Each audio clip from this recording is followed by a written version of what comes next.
ஒவ்வொரு நாளும் கஷ்டப்பட்டு மேக்கப்பை கலைச்சிட்டு ஸ்கின் கேர் ரொட்டீன் பண்ணிவிட்டு ஹெல்த்தியாக சாப்பிடுவேன். ஃபஸ்ட்டு அதுதான் நான் சொல்கிறேன். நீங்கள் எவ்வளோ ப்ராடக்ட் நீங்கள் வெளியில் போட்டாலுமே அது உங்களுக்கு ஹெல்ப் பண்ணாது. நீங்கள் சாக்லேட்டை சாப்பிட்டுட்டு இனிப்பை நல்லா சாப்பிட்டு ஒரு அல்வாவையும் உள்ளே போட்டுட்டு அன்ஹெல்த்தியாகவும் சாப்பிட்டுட்டு கடையில் மட்டுமே வாங்கி சாப்பிட்டு அழகாக இருக்கும்னு நினச்சா நடக்காது.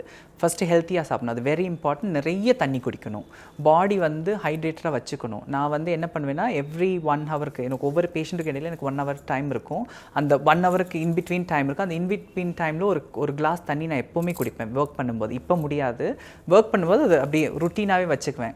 ஸோ நமக்கு லிக்விட் போயிட்டே இருக்கும் உடம்புக்குள்ளே. அதே மாதிரி சாப்பாடு நான் ப்ரிப்பேர் பண்ணி தான் சாப்பிடுவேன், கடையில் வாங்க மாட்டேன். இப்போ ட்ராவல் பண்ணும்போது மட்டும்தான் கடையில் சாப்பிடுவேன். மற்றபடி வீட்டில் முடிஞ்ச அளவுக்கு நான் தான் செய்து சாப்பிடுவேன். ஸோ எவ்வளோத்துக்குள்ள நீங்கள் ஹெல்த்தியாக சாப்பிட்றீங்களோ அவ்வளோத்துக்குள்ள உங்களுக்கு அதோட வெளிப்பாடு இருக்கும். அதெல்லாம் போக நீங்கள் கொஞ்சம் எக்ஸ்ட்ரா இந்த ப்ராடக்ட்ஸ் யூஸ் பண்ணிக்கலாம். இப்போ ஹைப்பர் பிக்மெண்டேஷன் இருந்தால் அதுக்கு இருக்கிற ப்ராடக்ட்ஸ் நீங்கள் யூஸ் பண்ணி அந்த கிளியராக வச்சுக்கலாம். பட் பெரும்பாலும் இன்டர்னலாக நீங்கள் சரி பண்ண தான் பார்க்கணும்.